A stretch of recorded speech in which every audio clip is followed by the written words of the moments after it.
In his new book, The Good, the Bad, and the Rugby Unleashed, former English rugby star Mike Tindall lifts the lid on the British royal family's life behind closed doors, using humor to paint an informal and almost relatable picture of some of its most famous members. But amid the lighter tales of family bonding and relaxed moments with Queen Elizabeth II, one anecdote, in particular, has ignited a social media firestorm.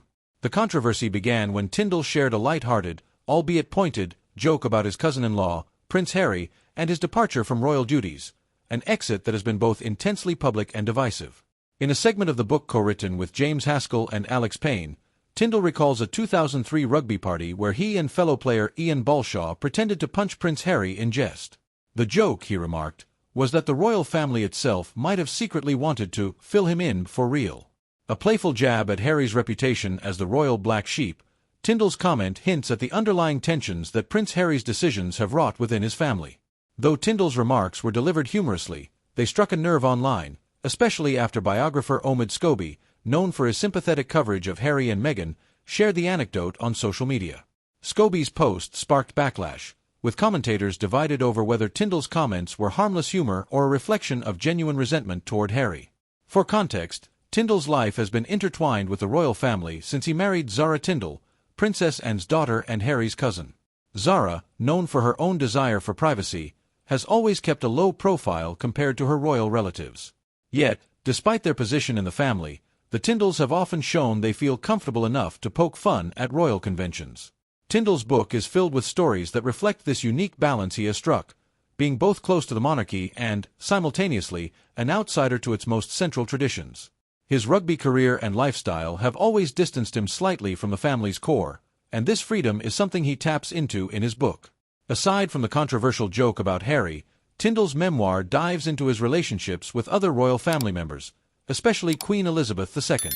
Through these accounts, Tindall portrays a family that, while undeniably regal, possesses relatable quirks and habits behind closed doors.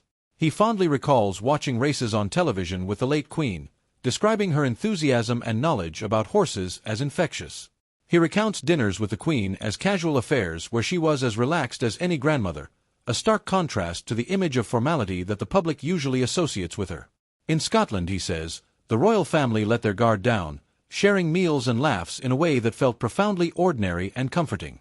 Yet, despite Tindall's positive recollections of these family moments, his comment about Harry has cast a shadow over the book's reception.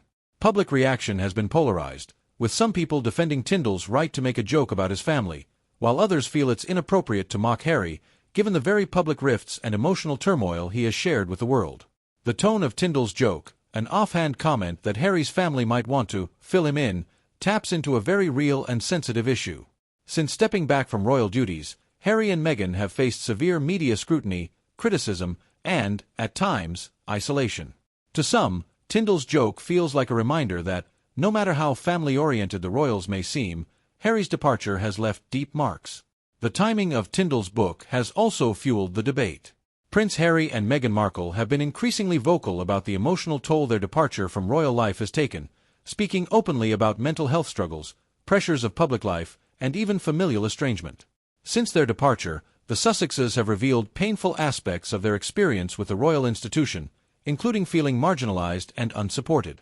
In that light, some see Tindall's comment as insensitive, regardless of his intentions. Scobie's decision to share the story online only served to magnify its impact, turning Tindall's personal story into yet another moment of public debate over Harry and Meghan's decision to leave royal life. In recent years, Tindall has gained a reputation for his blunt, approachable style, often discussing royal life with a refreshing lack of pretense. He has hinted at the challenges of navigating the royal bubble, explaining in his book that it's not as stiff or intimidating as people might assume. He mentions a particularly candid moment with Queen Elizabeth, where they both watched TV together, her sharp wit on full display. Through such stories, Tindall paints a picture of the Queen as down-to-earth, a person who could revel in the simplicity of horse racing and dinners with family. He further reflects that life within the royal family has moments of normalcy, even humor, which might surprise the public. Even as Tindall brushes off the backlash surrounding his joke, it's clear that the divide between the Sussexes and the rest of the royal family remains a sensitive issue. Harry and Meghan's decision to leave behind their royal duties created a ripple effect that impacted not just the central figures, Queen Elizabeth, King Charles, Prince William, but also the wider family circle, including relatives like Zara and Mike Tindall. Public reaction to the Sussexes' exit has continued to be split between sympathy for their struggles and criticism of the way they've handled their new, independent life. While Tindall's joke may have been made in good humor, it underscores how every word about the Sussexes can be amplified in today's media environment. Online commentators have analyzed and debated Tindall's words, some interpreting them as evidence of lingering resentment toward Harry's departure, while others see it as nothing more than family banter. This reaction is a testament to how Prince Harry and Meghan Markle's decision continues to be polarizing, leaving even family members like Mike Tindall vulnerable to intense public scrutiny.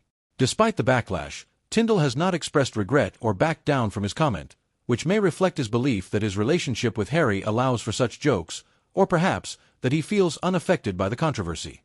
In The Good, the Bad, and the Rugby Unleashed, Tindall's reflections on royal life reveal a more human side of the family, one that laughs, makes jokes, and even pokes fun at itself.